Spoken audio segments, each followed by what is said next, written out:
Welcome back, friends. Last week I showed you how to make this keychain in Tinkercad using Canva. Today we're going to use the same keychain design and create a dual side keychain where we print on the other side so you can have a cute little masterpiece like this one. We'll be using some of the same terms that we used last week and shortcuts, and the first thing that you're going to need to do is make sure you have these windows open: Canva, Tinkercad, convertio.co, and whatever Slicer Studio you're going to be using. A quick note before we start though is when you see the blue text, that just is tips and tricks for you to keep in mind. And when you see pink text, that just means that these are keyboard shortcuts. I said it last week and I'll say it again. The shortcuts are the best way to learn how to design quickly and efficiently. It's better to learn now than later.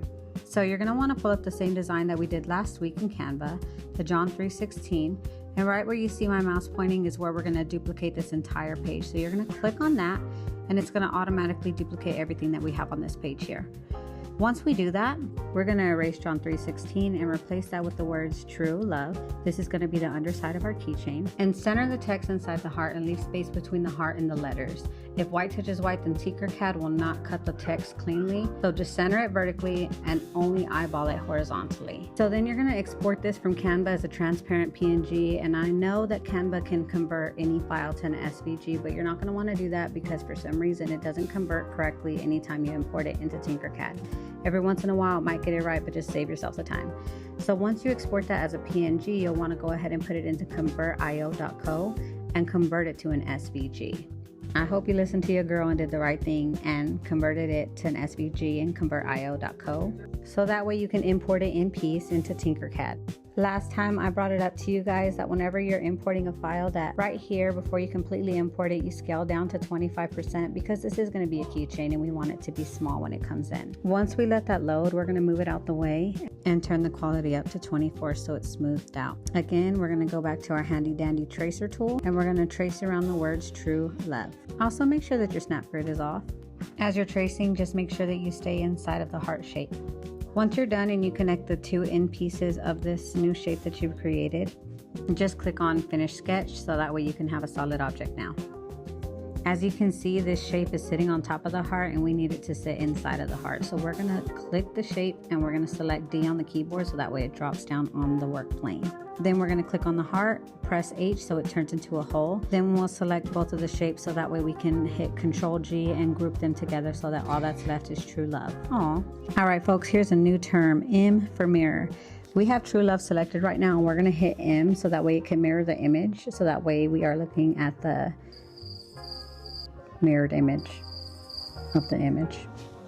Enjoy this instant replay. Once it's mirrored, you're going to want to do the right click on your mouse and change the camera perspective so it's under the text. Then you're going to want to click on a corner of true love, hold shift and drag down to size. Then you'll want to put true love in the middle of the heart.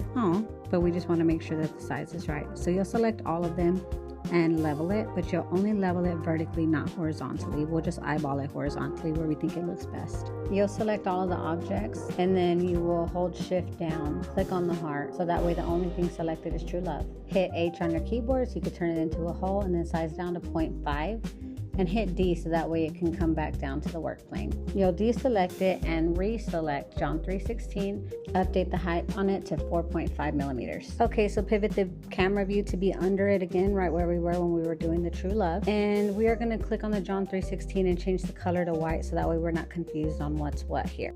I'm just checking my work, making sure I'm still doing good. Then I'm selecting everything and hitting Control G so I can group it together.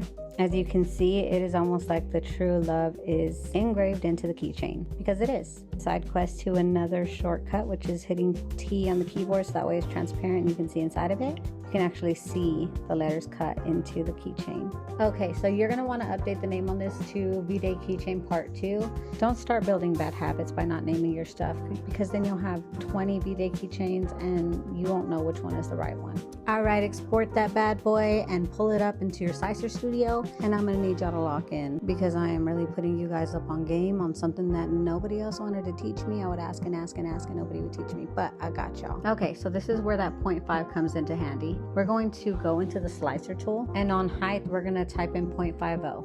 Also make sure that you unchecked object B so that way it'll automatically delete the part that we don't need. Then select perform cut. we'll right click and hold it down so that way we can change the camera view to under the heart. Pull out the paint can and start coloring the letters True Love.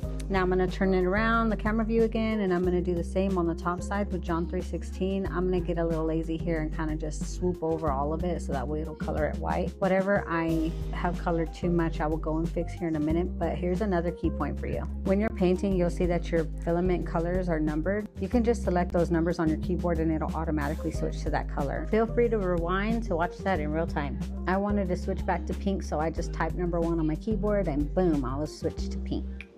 Out of everything that I've said this entire time, this is extremely important, so I need you to hear me loud and clear. When you are printing face down, the amount of walls that you use is critical because the quality is going to be affected by this. If you do not select where I'm at right now, which is under the quality section in your slicer, only one wall on first layer, it is going to look crazy. For the most part, however it slices is exactly how it's going to print. This very simple adjustment in your settings can significantly improve the way that your face down prints are printing. I mean, look at the difference right there. And boom, bam, bang, you are done. Next tutorial, I'll be teaching you guys how to make a cookie cutter. Toodles!